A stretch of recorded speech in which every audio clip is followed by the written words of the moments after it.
ये किसी चीज के साथ मारा गया। 11 साल नईमा अपनी छोटी बहन के साथ पे ट्यूशन पढ़ने के लिए आती है। ट्यूशन की टीचर जो है नईमा के वालिद को इतला देती है आपकी बेटी की वॉशरूम में डेथ हो गई है। मैं फौरी तौर पे यहाँ से भाग के गया हूँ। का मुंह भी खुला हुआ था, आंखें भी खुली हुई थी, नीली कच हुई थी। सारी बातें हमें याद आ रही है। अब क्या करें, हम अपने दिल को कैसे सुकून दिलाएं। अस्सलाम वालेकुम नाज़रीन, आप देख रहे हैं रूही न्यूज़ और मैं हूं बिलाल ज़फ़र। नाज़रीन, गुज़िश्ता एक हफ़्ता पहले इचरा के इलाके जावेद मार्केट में एक बहुत अफसोसनाक वाक़या पेश आता है कि 11 साल नईमा अपनी छोटी बहन के साथ, ये मेरे पीछे आप देख सकते हैं कि यहाँ पे ट्यूशन पढ़ने के लिए आती है और उसके बाद इतला मिलती है। ट्यूशन की टीचर जो है नईमा के वालिद को इतला देती है, अदनान को बताती है कि आपकी बेटी की वॉशरूम में डेथ हो गई है। तो जिस तरह ये वालिद वहाँ पहुँचता है, अपनी बेटी को लेके हॉस्पिटल की तरफ जाता है और उसके बाद तमाम तर तफसीलात जो हैं मैं इन्हीं की ज़बानी आपको सुनाऊंगा। लेकिन नाज़रीन, मेरी आज की स्टोरी का मकसद ये है कि आजकल बच्चों के साथ ऐसे वाक़यात जो हैं बहुत ज़्यादा रूनुमा हो रहे हैं। क्या वजह है कि पुलिस इस पर काबू नहीं पा रही, और उसके बाद ये तमाम तर चीज़ें जो हैं अभी तक आपके सामने हैं। अभी तक जो इतलात मिली हैं कि नईमा के असल मुल्ज़िमान तक नहीं पहुँचा जा सकता। एक स्टेटमेंट में नईमा की छोटी बहन ने कह दिया कि मैं और नईमा दुपट्टे के साथ खेल रहे थे, जिसके बाद पुलिस ने वो रंग इख्तियार कर लिया और उन्होंने इसको सुसाइड करार देने की कोशिश की। लेकिन उनके वालिद का ये कहना है कि ऐसा कुछ भी नहीं है, नईमा को मर्डर किया गया है। आए मैं आपको नईमा के घर के हालात दिखाता हूँ और वो तमाम तर मंजर दिखाता हूँ जहाँ नईमा रहती थी और कहाँ से निकल के ट्यूशन गई। बिल्कुल ये जो इलाका है नाज़रीन, ये इशरे का है और इस वक्त नईमा के वालिद जो हैं वो यहाँ पर मौजूद हैं। वालदा और सारी फैमिली भी यहाँ पर मौजूद है। जी बिल्कुल, नईमा के वालिद अदनान इस वक्त मेरे साथ मौजूद हैं, तो इनसे बात करते हैं। अस्सलाम वालेकुम जी। वालेकुम अस्सलाम रहमतुल्लाह। अच्छा अदनान, सबसे पहले मुझे ये बताएं क्या करते हैं आप? मैं रिक्शा चलाता हूँ। रिक्शा चलाते हैं। ये जिस वक्त वाक़या होता है तो किस वक्त किस तरह आपको इत्ला मिलती है, कौन आपको बताता है? मैं तो घर पे मौजूद था, तो उनके घर से मुझे उनके वालिद साहब की कॉल आती है कि आप किधर हैं। मैंने कहा मैं घर हूँ। कहते यार आपकी बेटी बेहोश हो गई है। मैं फौरी तौर पे यहाँ से भाग के गया हूँ। जब मैं वहाँ पहुँचा हूँ तो मैंने अपनी बेटी को सोफ़े से उठाया। उसका मुंह भी खुला हुआ था, आंखें भी खुली हुई थी, नीली कच हुई थी। मैंने फौरी तौर पे उठाया है, बाहर आया हूँ, बाहर बाइक पे बैठा हूँ दोस्त के साथ। फौरी तौर पे उसको हॉस्पिटल ले गया हूँ। हॉस्पिटल पहुँचा हूँ तो उन्होंने कहा कि ये एक्सपायर हुई है। तो उन्होंने मुझे ना, जब मैंने उनसे पूछा कि इसकी वजह क्या है, उन्होंने कहा ये निशान इसके पहले कहीं था। मैंने कहा नहीं। फिर उन्होंने उसको हाथ ही नहीं लगाया। उन्होंने अच्छा अपने अदनान, क्या नईमा पहले बीमार थी, कोई ऐसा मसला था उसके साथ?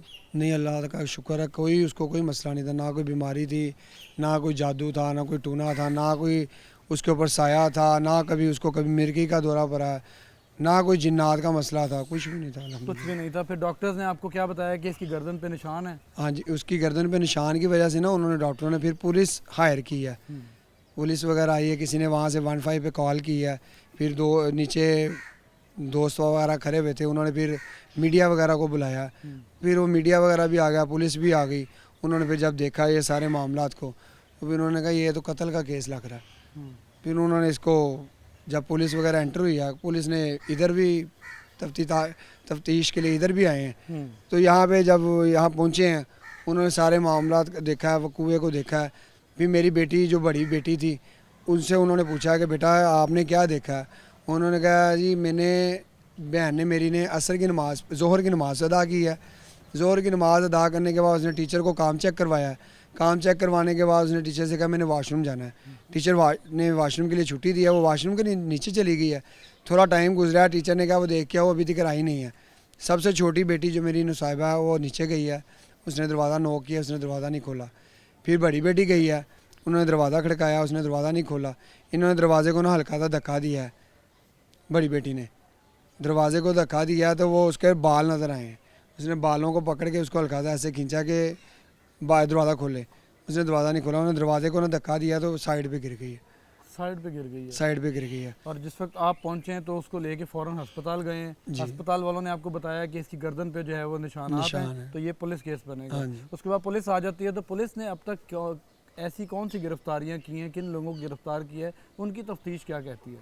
पुलिस ने मौके के ऊपर तो इनके वालिद साहब को गिरफ़्तार किया था, और जो बाद में मुझे सुनने में आया कि 2 भाइयों ने भी, उनके जो बेटे हैं, सुनने में आया था कि उन्होंने ख़ुद को गिरफ़्तार करवाया। तो 3 जने वहाँ पे गिरफ्तार हैं इस टाइम। 3 जने वहाँ पर गिरफ्तार है। आपको क्या लगता है अब तक कोई चीज़ ऐसी मंजर आम पर नहीं आ सकी? और मेरी इतलात के मुताबिक पुलिस आपको कह रही है कि बच्ची ने सुसाइड किया है। अभी सिर्फ बातें निकल रही हैं पुलिस की तरफ से भी। शुरू में ये बयानात आने शुरू हुए थे जो मीडिया पे चल रहे थे कि ये सुसाइड है। और मेरे साथ भी अपना SHO साहब की भी बात हुई थी कि हम कहना नहीं चाह रहे, लेकिन जो मुझे लग रहा है वो SHO साहब कह रहे हैं कि मुझे लग रहा है ये ना सुसाइड हो सकता है। मैंने कहा सर जी, सुसाइड के लिए कोई जगह के ऊपर कोई किल्ली होनी चाहिए हैंग करने के लिए, अपने आप को कोई और चीज़ होनी चाहिए। वो हैंग उसने अपने आप को कहाँ पे कर लिया। और जो दरवाज़ा है उसके बाहर से भी कुंडी नहीं लगती, अंदर से भी कुंडी नहीं लगती वाशरूम के, और जो कुंडी नहीं लगती तो फिर मुझे ये बताएं उसने अपने आप को कैसे टांग लिया। और अगर वो आप कहते हैं वो जो डोरी रस्सी अंदर लटक रही थी उसके साथ उसने अपने आप को बांध लिया।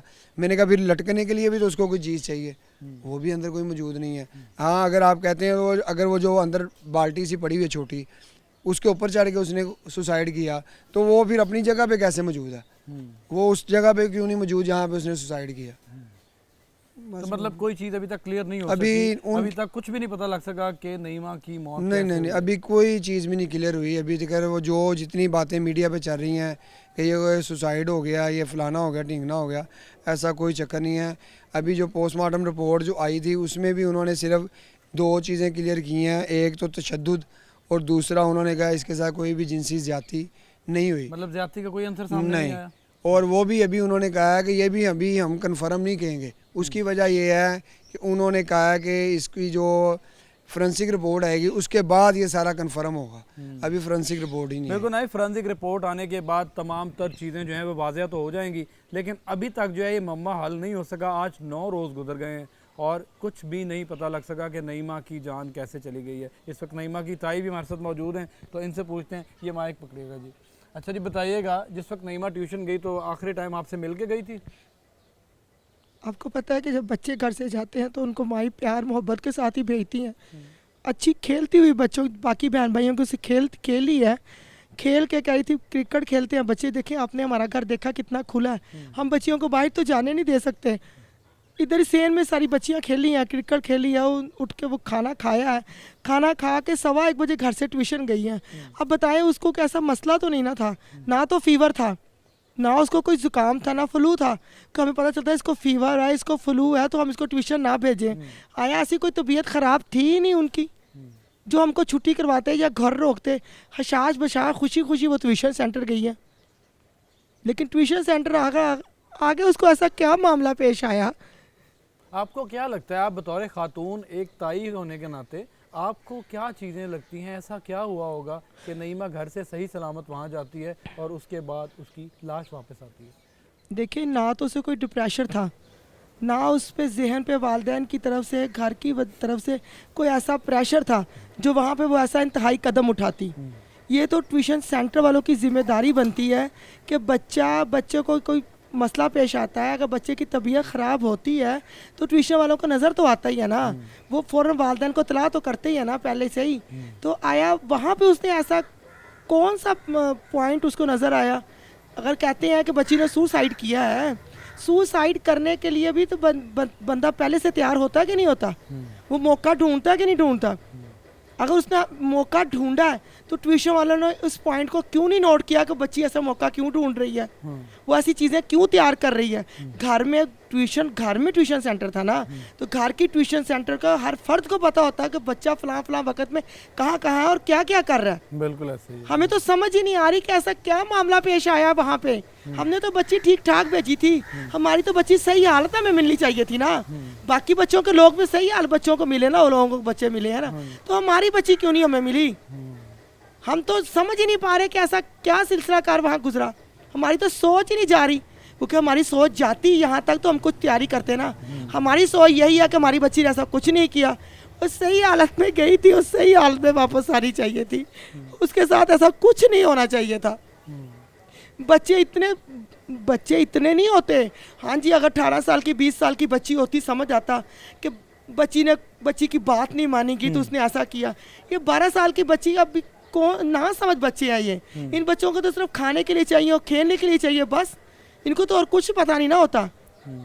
मतलब इनका वालिद जो है अदनान, वो मेहनत मजदूरी करके बच्चों को पढ़ा भी रहा था और उनको एक अच्छा लाइफस्टाइल देने की कोशिश कर रहा था। जिस वक्त बच्ची यहाँ से जाती है, क्या आपसे आखिरी टाइम पे मिल के गई है वो? जी हम घर पे ही थे, बच्ची मिल के गई है। मैंने आपको कहा नहीं, बच्ची क्रिकेट बच्चों के साथ खेल रही, छोटा बहन भाइयों के साथ खुशी खुशी के खेल रहे हैं हम, जैसे बॉल बच्चे खेलते हैं घर में। तो टाइम हुआ कि मामा अब हम जा रहे हैं, जाओ बेटा। 1:15 बजे हम लोगों ने ट्यूशन भेज दिया, जाओ खैर से ट्यूशन। और भी बच्चे उसके साथ जी यहाँ जी, पे जाते छोटी थे? दोनों बहन, एक तो बड़ी उन बहन। बच्चों का क्या कहना है, उनका इस बारे में क्या कहना है? वो तो खुद परेशान है कि ऐसा वहाँ पे, हमें तो खुद हैरान है कि बस पेशाब करने गई और वापस नहीं आई। जैसे भाई ने आपको बताया कि छोटी बहन को पहले भेजा तो कोई जवाब नहीं वसूल हुआ, फिर बड़ी बहन आके नोक करती है तो देखती है दरवाज़ा तो खुला, क्योंकि कुंडी तो मौजूद होती ही नहीं उनके, ना अंदर ना बाहर, दरवाज़ा तो खुला है। मतलब बच्चियाँ वहाँ पे पढ़ रही हैं और वो वाशरूम की कुंडी नहीं है, वॉशरूम की कुंडी नहीं है। वाशरूम की कुंडी नहीं है। क्या बात है। और मतलब वो बच्ची जाती है वॉशरूम और उसके बाद उसी कंडीशन में जो है वो जी। वॉशरूम में गिर जाती है उनके मुताबिक। तो बिल्कुल। आपको क्या लगता है कि क्या हुआ है उसके साथ? बीमार तो वो नहीं थी, बिल्कुल तंदुरुस्त घर से गई है। देखिए ये जहन मानने को तैयार ही नहीं है कि वो उसने सुसाइड किया होगा। जाहिर बात है को क्या उसके अंदर ऐसा एग्रेशन, ऐसे जज्बात थे कभी? बिल्कुल भी नहीं थे, बिल्कुल भी ऐसे जज्बात नहीं थे। माशाल्लाह तजवीज़ के साथ वो कुरान पाक पढ़ रही थी, सूरह रहमान उसने ज़बानी याद की थी। हमारे घर में नात ख़ाम में बच्ची उसका शुमार होता था। हमारी बच्चियाँ घर में महफिल होती हैं, नातें पढ़ती हैं, और वो हमारी बच्ची माशाल्लाह नात भी जौन सी होती है उसके भी मुखारिज होते हैं, उसके भी वो लफ्ज़ सही अदा करने होते हैं। उन लफ्ज़ों में उसके सही लफ्ज़ अदा होते थे नातों में। मतलब इतनी ज़हीन थी जी, वो इतनी कि ये ज़हीन तमाम थी। तर और चीज़ें 5वीं क्लास में स्कूल में 5वीं क्लास में उसने सेकंड पोजीशन हासिल की है स्कूल की तरफ से। अब गवर्नमेंट स्कूल में आपको पता है पोजीशन लेना कितना मुश्किल काम है। एक बच्चा नहीं होता, एक एक क्लास में 60-60 70-70 बच्चे पाए जाते हैं, 40-50 बच्चे पाए जाते हैं। इतने बच्चों में पोजीशन लेना, ये पागल या कहते हैं जहनी मजूर बच्चों का डिस्टर्ब बच्चे जो से वो पोजीशन नहीं ले पाते। डिस्टर्ब बच्चे पोजीशन नहीं ले पाते ना। बिल्कुल उसके बारे नईमा के बारे में जो जो चीज़ें सामने आ रही हैं, लेकिन सबसे बड़ी बात यह है कि उसका वालिद जो है वो आज किस कंडीशन में बैठा है, ना जाने किस इंतज़ार में बैठा है कि मुझे इंसाफ मिलेगा, मुझे बताया जाएगा कि मेरी बेटी के साथ क्या सलूक हुआ, मेरी बेटी को किस तरह मारा गया या किस तरह उसकी वो अपनी जान की बाजी हारी। अभी तक इसकी आंखें जो हैं वो मुंतज़िर हैं कि मुझे असल हक़ाइक़ बताए जाएं ताकि मैं किसी तरीके से सब्र कर सकूं। तो आखिर में मुझे ये बताएं कि अब क्या कहना चाहेंगे। अब पुलिस तो आपको कोई चीज़ नहीं अभी तक बता सकी फाइनल, अब क्या होगा, क्या लग रहा है आपको? पुलिस ने तो काफ़ी ज़्यादा उम्मीद दिलाई है कि इंशाल्लाह, ज़ाहिर बात है 302 का मुकदमा है उनके ऊपर, पर्चा है। उन्होंने तो मुझे काफ़ी ज़्यादा उम्मीद दिलाई है कि इंशाल्लाह आप बेफिक्र हों, इंशाल्लाह जो भी होगा इंशाल्लाह बेहतर होगा। लेकिन उन्होंने यही कहा है आपके लिए आपके हाथ में फैसला होगा, हमें लग रहा है, लेकिन कुछ ऐसे मामला बनाए जा रहे हैं अंदर से, कुछ ऐसे मामला बनाए जा रहे हैं कि ये या तो सुसाइड का केस बन जाए या केस यहाँ पे खत्म हो जाए। आप लोगों का कहना है कि सुसाइड नहीं है? नहीं, हमारा दिल का मानना, आप मानते ही नहीं इस बात बिल्कुल को? नहीं मानते की हम इस वजह बात देखें आप, ये अगर आपका कैमरामैन अगर कैमरा इधर मारे, यहाँ पे मेरा ख्याल है मेरे घर में ज़्यादा जगह है, यहाँ पे सुसाइड हो सकता है। तो अगर उसने सुसाइड करना था तो वो अपने घर में भी कर सकती थी। आपको लग ये रहा है कि उस घर में, ट्यूशन सेंटर में आपकी बेटी को किसी ने तंग करने की कोशिश की है या किसी तरफ वर्गलाने की कोशिश की है जिस वजह से वो इस हद तक चली गई, या किसी ने कोई फ़ायदा उठाने की कोशिश की है, जो आजकल के बच्चों के साथ बहुत ज़्यादा बातें चल रही हैं कि बच्चों को मिसयूज़ किया जाता है और उसके बाद जो है उनको मार दिया जाता है। आपके ज़हन में ऐसी कोई मंजरकशी चल रही है? मैं भी हो सकता है, लेकिन मेरी जो नाकिस अक्ल कहती है कि मेरी बेटी ने कोई ऐसा वाक़या देख लिया, वहाँ पे कोई ऐसी चीज़ देख ली है जो उसको नहीं देखनी चाहिए थी, जिसको उन्होंने छुपाने के लिए जो भी बंदा है उसने ये कदम उठाया। वो अगर घर के बाहर से नहीं आया तो घर वाले हैं, अगर घर वाले नहीं है तो कोई बाहर से आया, कोई ना कोई तो है ना, कोई ना कोई तो है। बिल्कुल ना, बाप के अपनी तरफ से शकूक व शबाहत जो हैं वो अपनी अहमियत के हामिल हैं और इनकी बात को सुन के उस पर बिल्कुल अमल भी करना चाहिए। ये ताई अम्मा जो हैं आप रो रही हैं, सारी बातें हमें याद आ रही है। अब क्या करें, हम अपने दिल को कैसे सुकून दिलाएं? हमें तो अभी भी यकीन नहीं आ रहा, 9 दिन गुजर गए, ऐसे लगता है जैसे पता नहीं नईमा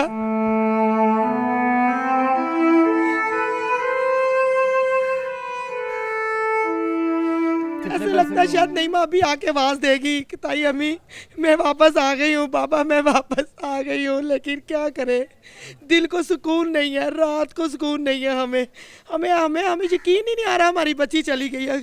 यकीन तो तब आता ना बच्ची बीमार होती, चारपाई भी लेटी होती, डॉक्टर हमें कह चुके होते कि इसने बचना नहीं है। ऐसे तो कोई मामला थे नहीं उसके साथ, ऐसी तो कोई कंडीशन थी नहीं। ट्यूशन वालों को चाहिए था ना बच्ची का ख्याल रखते। अगर वो जिम्मेदार नहीं है तो कौन जिम्मेदार है? उस मोहल्ले के वो मोहल्लेदार जिम्मेदार है। अगर मोहल्लेदार जिम्मेदार नहीं है तो घर वाले जिम्मेदार हैं। लेकिन ये फिलहाल पुलिस को भी ये समझना चाहिए कि जहाँ बच्ची गई है जिम्मेदार तो वही लोग हैं ना। मैं तो इस हक में नहीं हूँ कि बच्चों को ट्यूशन भेजा जाए, बिल्कुल भी नहीं हो। मेरे खुद बच्चे ट्यूशन नहीं जाते। वालदैन इतने जाहल नहीं है, इतने कोई भी जाहल नहीं है। सब वालदैन को चाहिए अपने बच्चों को घर में पढ़ाएं, उनको कहें बच्चों बैठो, हम आपके पास बैठते हैं। आजकल जो हमारे हालात जा रहे हैं, हमारा माहौल इतना तंग हो गया हुआ है कि हम बच्चियों को बाहर नहीं भेज सकते। इस वाकये के बाद तो बिल्कुल भी नहीं भेज सकते बाहर। अपनी बच्चियों को खुद घर में पढ़ाएं, उनकी निगरानी करें, उनको बताएं कि हमारा माशरा इस हद तक गंदा हो चुका हुआ है कि हम बच्चियों को बाहर नहीं भेज सकते। हम बच्चियों को बाहर नहीं भेज सकते। मुआशरे में इस हद तक गंदा गलादत फैल चुकी है कि अगर आप बच्चों को तालीम हासिल करने के लिए भी किसी जगह भेजते हैं तो आप भेजते तो जिंदा हैं, लेकिन आपको डेड बॉडी गारंटी नहीं है वापस बच्चे सही सलामत वापस कोई उनका कहना है कि कोई गारंटी नहीं है कि बच्चा जिंदा वापस आएगा, या उसके साथ कैसी हरकत और सकनात की जाएंगी, उसको ऐसा क्या दिखाया जाएगा, बहकावे में लाया जाएगा जिससे वो इस हद तक चली जाए कि उसकी लाश जो है उसके घर पहुंचे। तो नाज़रीन, ये अदनान का घर है। मैं आपको दिखाता हूं कि वो बच्ची जो है, मैं इनके वालिद के साथ, अदनान के साथ कोशिश करूंगा कि नईमा कहाँ पे सोती थी, कहाँ बैठती थी, अपने वालिद को कब कब मिलती थी, वो तमाम तर मंजर भी मैं आपको दिखाऊंगा। मुझे दिखाना चाहेंगे जी? तो चलें आए नाज़रीन, आपको दिखाते हैं कि वो नईमा जो है वो आखिरी टाइम पे अपनी ताई को, अपने वालिद को, अपनी वालदा को कहाँ से मिल के गई, और नईमा जो है वो यहाँ पे कहाँ सोया करती थी। नईमा की तमाम यादें, नईमा वापस तो नहीं आ सकती, लेकिन उसकी यादों को जो है इनके घर वाले जो हैं वो देख देख के रोते हैं और उसको याद करते हैं कि यहाँ से आखिरी वक्त में नईमा जाती है। तो बिल्कुल नाज़रीन, आएँ आपको अंदर लेके चलते हैं कि ये उस 11 साला नईमा का घर है जहाँ पे अपने वालिद के साथ, अपनी ताई के साथ और अच्छे बच्चों के साथ की तरह जो है वो यहाँ पे दीनी तालीम देने में भी वालिद ने कोई कमी नहीं छोड़ी। वालिद को आप खुद देख सकते हैं कि वो किस ये छोटा सा कमरा, ये इसकी चारपाई है, ये वालदा की चारपाई है, और यहाँ इसके बाबा की चारपाई होती है। ये 3 चारपाइयों पे बच्चे पूरे हो जाते हैं। और ज़ाहिर बात है बाकी फैमिली जोन सी या फिर जो आते हैं वो होते हैं पिछले, लेकिन हम लोग जोन से हैं रातों को अपने घरों में होते हैं क्योंकि घर छोटा है। ज़ाहिर बात है इतने लोग नहीं रह सकते। सुबह को हम लोग होते हैं, शाम को अपने घर में होते हैं। लेकिन ये इनकी फैमिली है, ये चारपाई है। एक चारपाई हमें यहाँ से उठाई हुई है, नईमा की चारपाई यहाँ पे है। यहाँ जो भी बैठता है तो कहता है नईमा यहाँ सोती थी। रात को भी जब कोई लेटता तो कहते हैं नईमा यहाँ सोती थी। वहाँ पे जो बड़ी बहन सोती थी, पापा सोते थे, यहाँ नईमा सोती थी, क्योंकि वॉशरूम में जाने में पापा की नींद ख़राब ना हो, बाकी बहनों की नींद ख़राब ना हो, तो मामा को उठा के वॉशरूम चले जाना साइड से निकल के। तो सारी बात है जब कोई इस चारपाई पे बैठता है तो उसको ख्याल तो आता है ना कि नईमा की चारपाई है। सारा दिन ये चारपाई खाली रहती है। बिल्कुल नाज़रीन, ये वो नईमा की चारपाई है जहाँ वालिद के पास उसने उठना, वालिद कहते हैं यहाँ पे वालिद लेटा करते थे और नईमा उठ के अपने माँ बाप के साथ बातें करती थी और अपनी फरमाइशें जो है वो माँ बाप के आगे रखती थी। ज़ाहिर बात है औलाद ने माँ बाप के अलावा और किसको बताना है, लेकिन ऐसा सफ़ेद पोश शख्स जो है वो आज हर रोज़ अपनी बेटी को, अपने बिस्तर को देखता है और तमाम चीज़ें देख के रोता है और फरियाद करता है अल्लाह पाक के आगे कि अल्लाह पाक मुझे भी ऐसा इंसाफ दें कि जो ये जुल्म करने वाले हैं या जो असल हक़ाइक़ हुए हैं मेरे सामने वो लोग आएँ, ताकि मैं अपनी आंखों से देख सकूं कि लोगों के बच्चों को कौन किस तरह इस्तेमाल करता है। मिलते हैं नए टॉपिक, नई स्टोरी के साथ, तब तक के लिए इजाज़त दीजिए। अल्लाह हाफ़िज़।